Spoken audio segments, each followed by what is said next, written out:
Upaya meningkatkan partisipasi pemilih dalam pemilihan kepala daerah 2024 mendatang, Partai Gerakan Indonesia Raya Gerindra Selasa siang melakukan roadshow konsolidasi kader di Hotel Grand Mulia Desa Cikeas, Kecamatan Sukaraja, Kabupaten Bogor. Acara tersebut dihadiri calon Bupati Bogor Rudi Susmanto yang juga mantan ajudan Presiden Prabowo.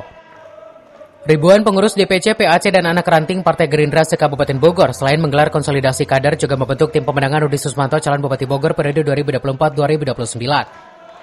Kabupaten Bogor dengan jumlah penduduk terbanyak dan menjadi wilayah tempat tinggal Presiden Prabowo Subianto, tingkat partisipasi pemilih dalam pemilu kada mendatang dinilai sangat penting. Pasangan calon nomor urut 1 Bupati Bogor Rudi Susmanto selain melakukan konsolidasi dengan internal partainya, namun untuk meningkatkan partisipasi pemilih dalam pemilu kada mendatang, pihaknya gencar melakukan sosialisasi kepada masyarakat.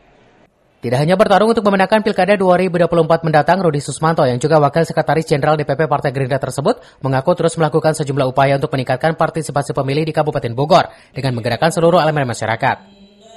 Kabupaten dengan jumlah penduduk terbanyak di Indonesia dan menjadi tempat kediaman Presiden Prabowo Subianto, pelaksanaan pemilu kada di Kabupaten Bogor dinilai sangat berpengaruh dan juga menjadi perhatian publik.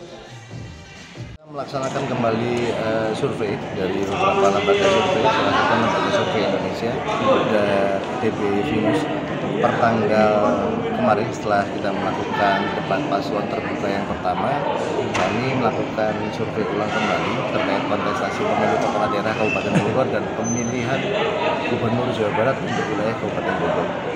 Dan tentunya nanti mungkin beberapa hari ke depan hasilnya akan keluar dan menjadi dasar kami untuk mengevaluasi seluruh pergerakan yang sudah kami lakukan. Hari ini yang kita kejar adalah target partisipasi pemilih agar seluruh masyarakat Kabupaten Bogor, siapapun itu yang memiliki kedaulatan politik, satu suara Anda menentukan nasib Kabupaten Bogor 5 tahun ke depan. Selain meningkatkan partisipasi pemilih, mantan ajudan Presiden tersebut juga sangat siap menghadapi pemilu kada mendatang dan terus melakukan gerilya serta pendekatan kepada sejumlah kalangan.